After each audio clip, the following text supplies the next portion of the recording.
नमस्कार बच्चों, YouTube channel शिक्षालय में आपका बेहद स्वागत है। मेरा नाम है रेणु यादव। बच्चों, इस YouTube चैनल के माध्यम से हम क्लास 9 से लेकर 12 तक की पूरी केमिस्ट्री और क्लास 10 की साइंस कवर कर रहे हैं। क्लास 10 केमिस्ट्री में आज हम डिस्कस करने वाले हैं नॉन मेटल्स के बारे में। अच्छा, नॉन मेटल्स को समझने और याद करने में ना आपको ज़्यादा वक्त नहीं लगेगा, क्योंकि इसकी फिजिकल प्रॉपर्टीज, खास तौर से फिजिकल प्रॉपर्टीज की अगर हम बात करें तो मेटल्स के बिल्कुल ऑपोजिट है। ऑलराइट, चलो आगे बढ़ने से पहले एक चीज समझ लीजिए, जिसका वैसे तो कनेक्शन केमिकल प्रॉपर्टीज से है, लेकिन फिजिकल प्रॉपर्टी समझने में भी हेल्प करेगा। नॉन मेटल्स जो होते हैं ना, वो इलेक्ट्रो नेगेटिव होते हैं। ठीक, इलेक्ट्रो नेगेटिव होते हैं। ये बहुत इंपॉर्टेंट है आप लोगों को समझने के लिए। कुछ एक फिजिकल प्रॉपर्टी इस कैरेक्टर से जुड़ी हुई है। इलेक्ट्रो नेगेटिव होते हैं का क्या मतलब है, एक एग्जाम्पल लेते हैं। हम बात करेंगे क्लोरीन की। क्लोरीन जिसका सिंबल है Cl, एटॉमिक नंबर है 17। ऑलराइट, कॉन्फ़िगरेशन क्या होगा? Very good, 287। अगर हम शेल्स लिखना चाहें तो हम लिख सकते हैं, वैसे जरूरत नहीं होती है बार बार इसको करने की, है ना। चलो 287। आप ये बात बहुत अच्छे से जानते हैं बच्चों कि इसके जो लास्ट शेल है उसमें होने चाहिए थे 8 इलेक्ट्रॉन, यानी कि क्लोरीन के पास 1 इलेक्ट्रॉन की कमी है। तो क्लोरीन ऐसी कंडीशन में क्या करेगा? क्लोरीन किसी भी एलिमेंट से 1 इलेक्ट्रॉन ले लेगा। क्लियर? क्योंकि 1 इलेक्ट्रॉन लेगा इसलिए इस पर आ जाएगा एक नेगेटिव चार्ज। और अमूमन जितने भी नॉन मेटल्स होते हैं सभी पर नेगेटिव चार्ज होता है, क्योंकि वो किसी से इलेक्ट्रॉन लेकर, ऑब्वियसली मेटल से ही इलेक्ट्रॉन लेते हैं। अगर उनके पास नेगेटिव चार्ज है तो मतलब उन्होंने मेटल से 1 इलेक्ट्रॉन लिया है, क्योंकि वो 1 इलेक्ट्रॉन लेके अपना शेल कंप्लीट करते हैं। क्लोरीन अगर किसी से 1 इलेक्ट्रॉन ले लेगा तो उसके पास 8 इलेक्ट्रॉन हो जाएंगे। क्लियर? अब क्योंकि इलेक्ट्रॉन लेने से नेगेटिव चार्ज आया, इसीलिए उसका कैरेक्टर हो गया इलेक्ट्रोनेगेटिव। एक और चीज समझिए, बहुत इंपॉर्टेंट है। मान लीजिए कि सोडियम ने अपना 1 इलेक्ट्रॉन क्लोरीन को दे दिया। क्लियर? तो इस कंडीशन में ये था मेटल देने वाला, ऑलराइट, और ये था नॉन मेटल लेने वाला। क्लोरीन तो नॉन मेटल है, अभी पढ़ा। लेकिन इनके बीच में जो बॉन्ड बनता था वो होता था आपका इलेक्ट्रोवैलेंट बॉन्ड। ठीक है, ये क्या होता था? इलेक्ट्रोवैलेंट बॉन्ड, जिसको हम आयोनिक बॉन्ड भी कहते थे। लेकिन अब थोड़ा इससे अलग हटते हैं।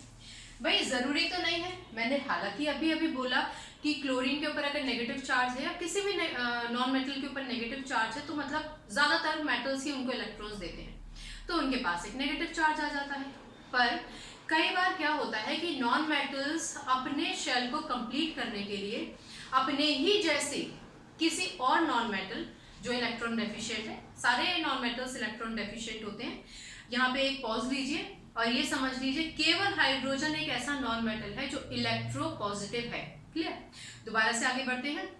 हम बात कर रहे थे कि क्योंकि नॉन मेटल्स के जो शेल्स होते हैं वो इनकम्प्लीट होते हैं, तो कई बार एक नॉन मेटल दूसरे नॉन मेटल से इलेक्ट्रॉन्स की शेयरिंग कर लेता है, और कई बार वो अपने ही जैसे किसी और एटम के इलेक्ट्रॉन्स से शेयरिंग कर लेता है। एग्जाम्पल के तौर पर क्लोरीन है, हालांकि हम ये पहले भी डिस्कस कर चुके हैं कई बार। 1 2 3 4 5 6 7 ये वाले इलेक्ट्रॉन दिखाएंगे। क्लियर?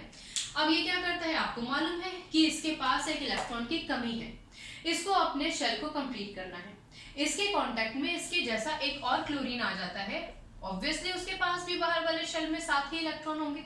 भाई कॉन्फ़िगरेशन तो सारे क्लोरीन का सेम ही रहेगा ना।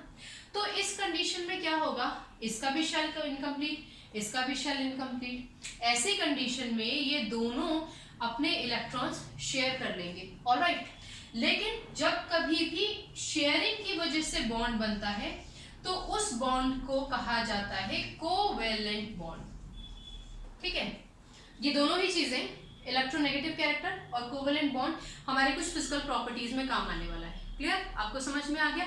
एक और चीज समझ लो बेटा, अगर मान लीजिए ये क्लोरीन, मैं दोबारा बना देती हूँ, ये तो भैया सेम नॉन मेटल हो गए ना, एक जैसे नॉन मेटल हो गए।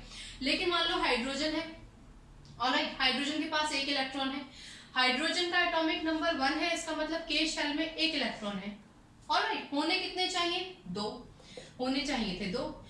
तो मान लीजिए इसके कांटेक्ट में आता है क्लोरीन। क्लोरीन 1 2 3 4 5 6 7। क्लियर? इसको भी एक इलेक्ट्रॉन चाहिए 2 बनाने के लिए, समझ रहे हो ना। क्लोरीन को भी एक इलेक्ट्रॉन चाहिए 8 बनाने के लिए। ये दोनों अपने इलेक्ट्रॉन शेयर कर लेंगे क्योंकि इनके बीच में बॉन्ड बनेगा by the sharing of electron. तो ये बॉन्ड भी कहलाया जाएगा आपका कोवेलेंट बॉन्ड। क्लियर हो गई बात? कहने का मतलब नॉन मेटल के साथ शेयरिंग करे इलेक्ट्रॉन्स की, या फिर नॉन मेटल अपने ही जैसे नॉन मेटल के साथ शेयरिंग करे या डिफरेंट नॉन मेटल के साथ शेयरिंग करे, बॉन्ड कोवेलेंट ही होगा। मेटल के साथ अगर इलेक्ट्रॉन लेता है तो आयोनिक बॉन्ड। ठीक है, ये थोड़ा सा केमिकल की तरफ हम मुड़ गए, लेकिन ये बातें आपको पता होनी जरूरी है क्योंकि कुछ प्रॉपर्टीज इनसे रिलेटेड हैं। अब हम बात करते हैं नॉन मेटल्स की फिजिकल प्रॉपर्टीज के बारे में। तो भाई सबसे पहले तो ये समझ लो कि जो नॉन मेटल्स होते हैं उनमें मैलिएबिलिटी की प्रॉपर्टी नहीं होती है। They are not malleable. इसका मतलब आप नॉन मेटल्स को शीट में कन्वर्ट नहीं कर सकते हो। मैलेबिलिटी का क्या होता था? मैलेबिलिटी मतलब when you can convert an element into a sheet, जो यूजुअली मेटल्स शो करते हैं ये प्रॉपर्टी। नॉन मेटल्स मैलेबल नहीं होते हैं, आप इनको शीट्स में कन्वर्ट नहीं कर सकते हो। सेकंड, डक्टिलिटी या फिर डक्टाइल। ऑलराइट, ये डक्टाइल भी नहीं होते हैं, यानी कि आप इनको वायर्स में कन्वर्ट नहीं कर सकते हैं। डक्टिलिटी का क्या मतलब होता था? When you can convert an element into wire, और यूजुअली हमारे मेटल्स जो होते हैं वो वायर में कन्वर्ट किए जा सकते हैं। ओके, लेकिन नॉन मेटल डक्टाइल भी नहीं होते हैं, ये बात याद रखिएगा। तो इसकी पहली प्रॉपर्टी क्या हुई? इसकी पहली प्रॉपर्टी हुई कि नॉन मेटल्स जो होते हैं वो ब्रिटल होते हैं। They are brittle. ब्रिटल का क्या मतलब होता है? आप उन पर चोट कीजिए और वो टूट जाएंगे। एक एग्जाम्पल के तौर पर ये मैंने कोयला ले रखा है, ये नॉन मेटल का एग्जाम्पल है। इसकी कुछ और प्रॉपर्टीज हम पढ़ेंगे जो नॉन मेटल्स के अंडर आती हैं। मान लीजिए क्योंकि ये बहुत छोटा सा पतला सा टुकड़ा है, तो अगर मैंने इस पर थोड़ी सी चोट की या फिर इस पर थोड़ा सा बल का प्रयोग किया, एनर्जी का प्रयोग किया, तो ये टूट जाएगा। क्लियर? तो ये कोयला टूट गया। इसका मतलब अगर आप नॉन मेटल पर चोट करेंगे तो वो टूट जाएगा। यानी कि नॉन मेटल की पहली प्रॉपर्टी है कि दे शो ब्रिटलनेस, यानी कि वो ब्रिटल होते हैं। क्लियर हो गया?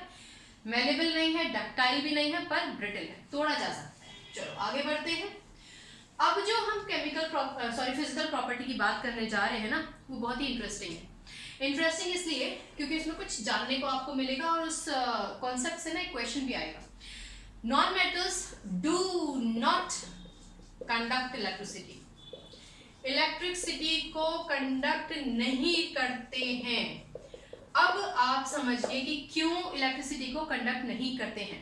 पहली बात तो इलेक्ट्रिसिटी को कंडक्ट करने के लिए एक सबसे बड़ी रिक्वायरमेंट फ्री इलेक्ट्रॉन्स की होनी चाहिए। आपके पास फ्री इलेक्ट्रॉन है ना, मतलब कि एलिमेंट के पास फ्री इलेक्ट्रॉन है ना, तभी इलेक्ट्रिसिटी कंडक्ट करेगा। यहाँ एक पॉज लीजिए, थोड़ा सा पीछे चलते हैं, फिर वापस आएंगे। मैं बात करती हूँ एल्यूमिनियम की, जिसका एटॉमिक नंबर था 13। ये मेटल है बेटा, this is a metal. Okay, अब इसका कॉन्फ़िगरेशन था 283। क्लियर? इसका मतलब इसके पास ये 3 इलेक्ट्रॉन्स क्या थे? फालतू थे। क्योंकि इसके पास 3 इलेक्ट्रॉन्स एक्स्ट्रा थे, इसीलिए एल्यूमिनियम के तार को आप इलेक्ट्रिसिटी से कनेक्ट कर दो, उसमें से इट विल कंडक्ट इलेक्ट्रिसिटी। क्योंकि ये जो फ्री इलेक्ट्रॉन्स होते हैं यही इलेक्ट्रिसिटी को कंडक्ट करने का एक सबसे बड़ा सोर्स होते हैं। लेकिन अगर आप नॉन मेटल की बात करो, जैसे कि आप क्लोरीन की बात करो, हमने जस्ट अभी डिस्कस किया, इसके एटॉमिक नंबर 17 होने की वजह से कॉन्फ़िगरेशन है 287, यानी कि इसका जो बाहर वाला शेल है वो ऑलरेडी इनकम्प्लीट है। इसके पास तो इलेक्ट्रॉन की कमी है, जिस कमी को ये किसी से इलेक्ट्रॉन लेकर पूरा करता है, तो डेफिनेटली इलेक्ट्रिसिटी कंडक्ट नहीं कर सकता। नॉट ओनली क्लोरीन, जितने भी नॉन मेटल्स होते हैं सभी के पास इलेक्ट्रॉन्स की शॉर्टेज होती है। तो क्योंकि इलेक्ट्रॉन्स की शॉर्टेज होती है, वो किसी से अपना एक इलेक्ट्रॉन लेकर अपना शेल कंप्लीट करने पर कॉन्सेंट्रेट करते हैं। क्लियर? तो डेफिनेटली इनके पास इलेक्ट्रॉन्स फ्री ही नहीं है, इसलिए ये इलेक्ट्रिसिटी कंडक्ट नहीं कर सकते हैं। बट अब अब बट क्यों? क्योंकि यहाँ पर एक एक्सेप्शन है ग्रेफाइट का। इसको सबको हटा देती हूँ। Graphite conducts electricity. अब ग्रेफाइट इलेक्ट्रिसिटी को क्यों कंडक्ट करता है वो समझिए। ग्रेफाइट जो होता है ना बच्चों, वो बेसिकली कार्बन का एक एलोट्रोपिक फॉर्म है। ऑलराइट, एलोट्रोपिक का एक सेपरेट लेक्चर है, आप उसको देख लीजिएगा।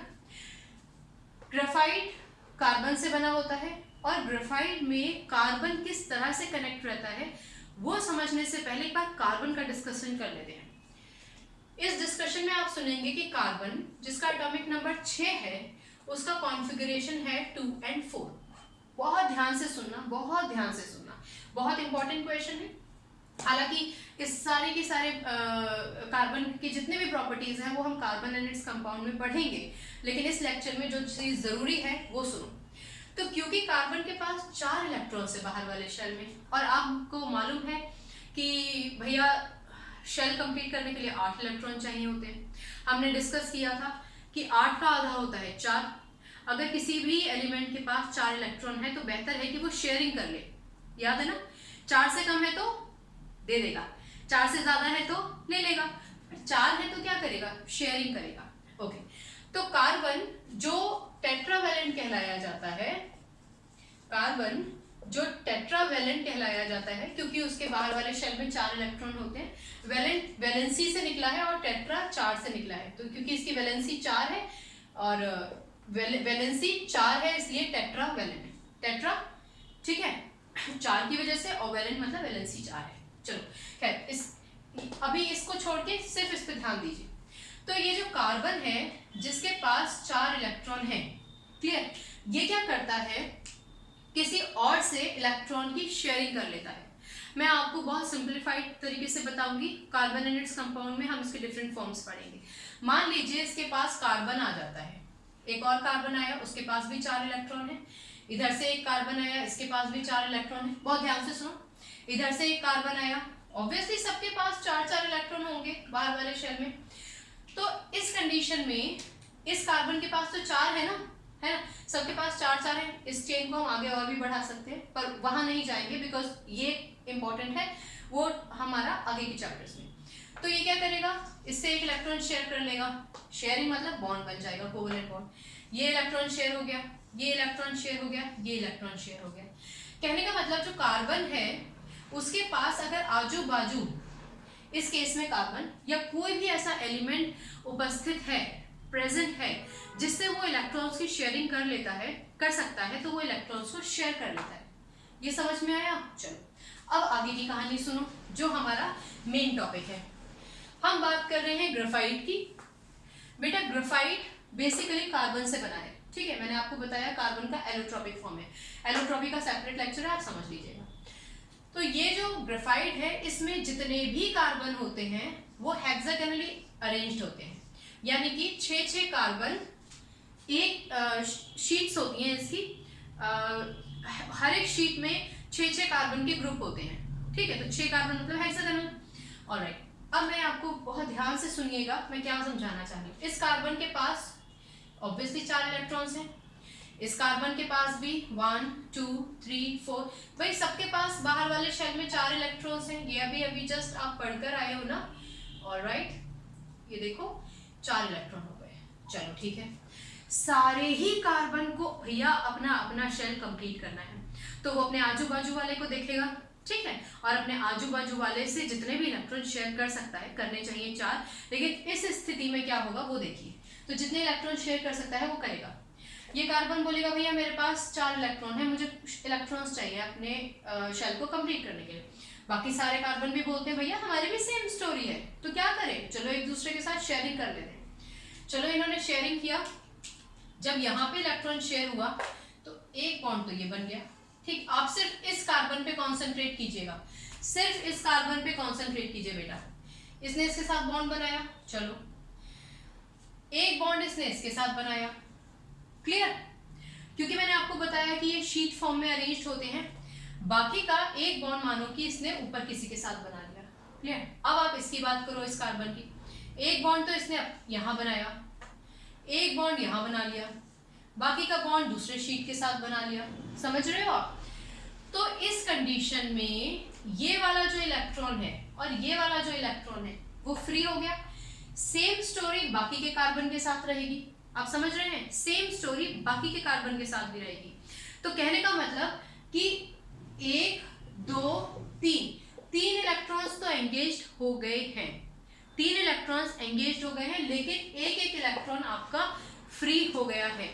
तो क्योंकि ग्रेफाइट में बहुत सारे हेक्सागोनल रिंग्स जो होते हैं शीट के फॉर्म में अरेंज्ड होते हैं, इसको आप ब्रीफली पढ़ेंगे।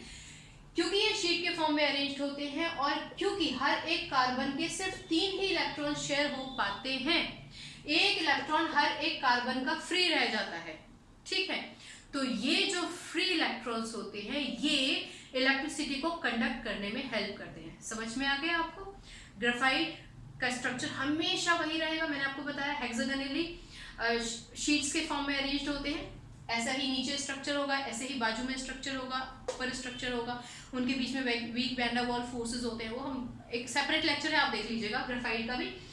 तो आप समझ गए ना जो मैं बताना चाह रही थी? कार्बन ने अपना एक इलेक्ट्रॉन, 2 इलेक्ट्रॉन, 3 इलेक्ट्रॉन शेयर किए, चौथा फ्री रह गया।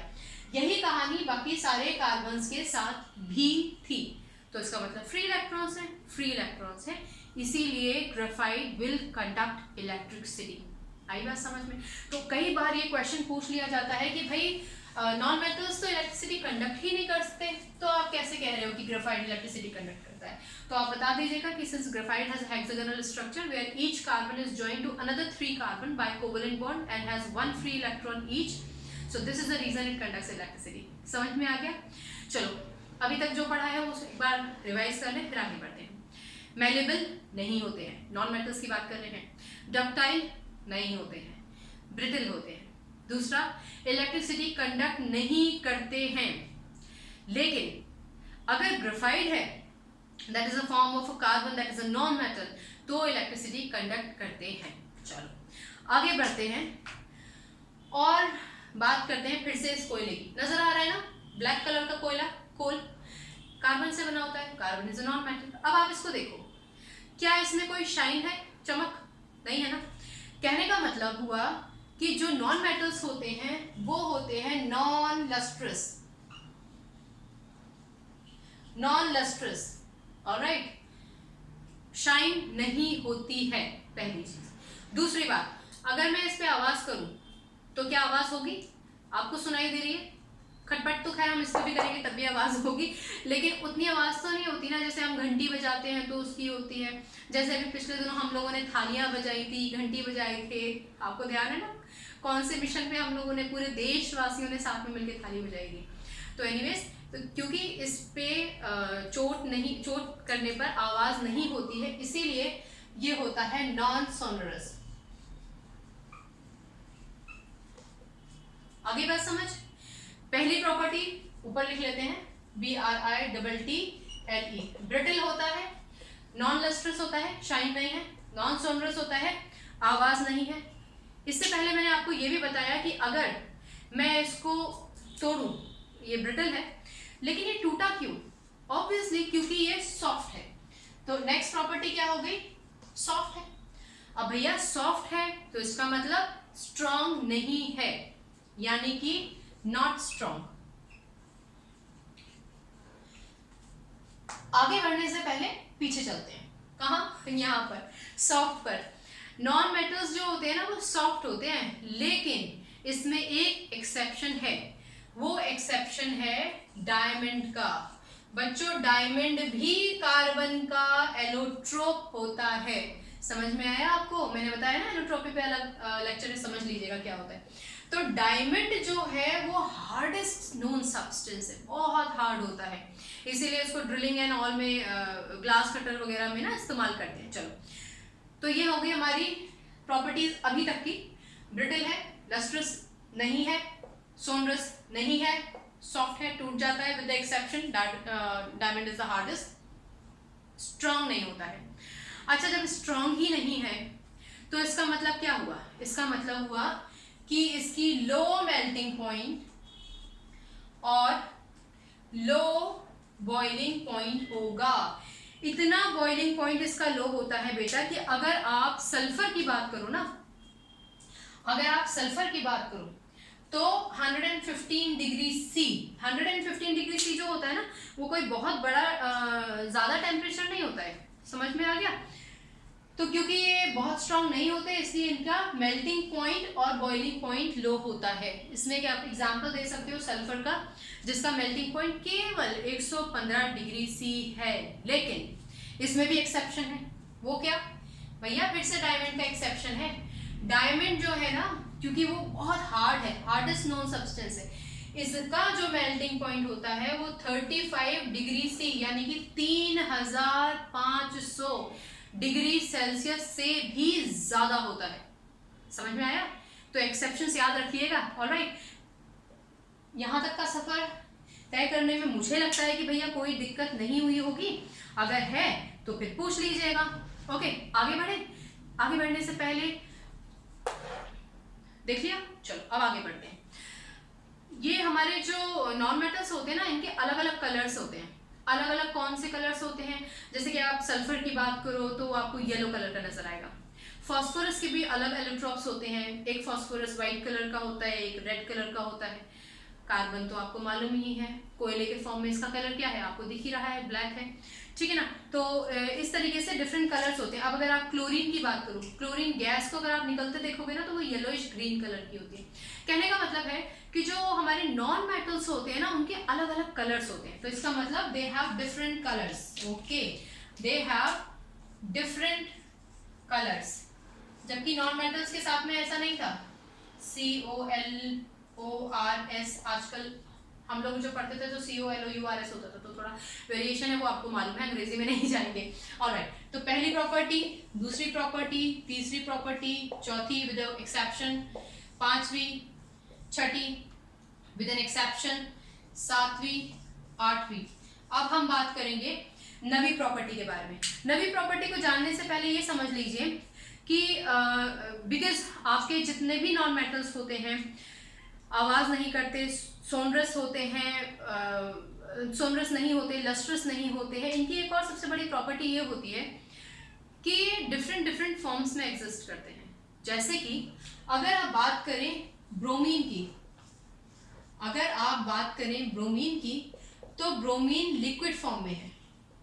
ऑलराइट, अगर आप बात करें ऑक्सीजन की, जिसमें सांस लेने की वजह से हम सब जिंदा है, ऑक्सीजन क्या है? गैस है। ऑक्सीजन क्या है? ऑक्सीजन है गैस।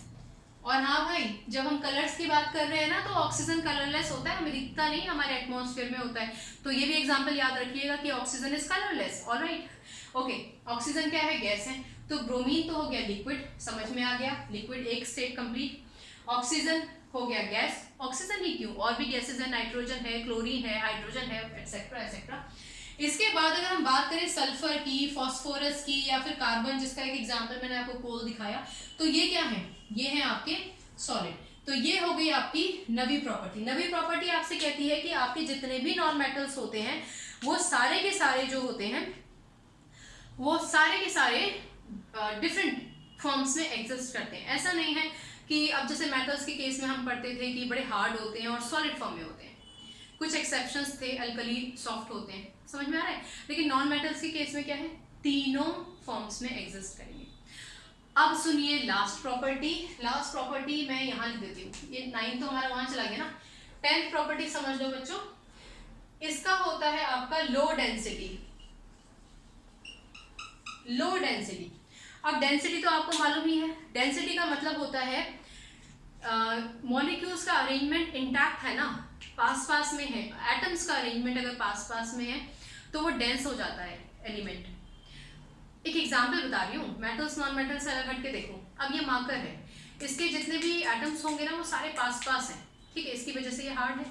लेकिन अगर वही सेम कोयला, कोयला क्यों टूट गया? क्योंकि इसमें इंटैक्टनेस नहीं थी, ये बहुत ज़्यादा डेंस नहीं है, बहुत ज़्यादा डेंस नहीं है, इसीलिए लो डेंसिटी शो करता है। एक छोटा सा एग्जांपल सुन लो, सल्फर जो होता है ना बेटा, सल्फर 2 ग्राम पर सेंटीमीटर क्यूब, सोचो इतनी कम डेंसिटी होती है, समझ में आ गया?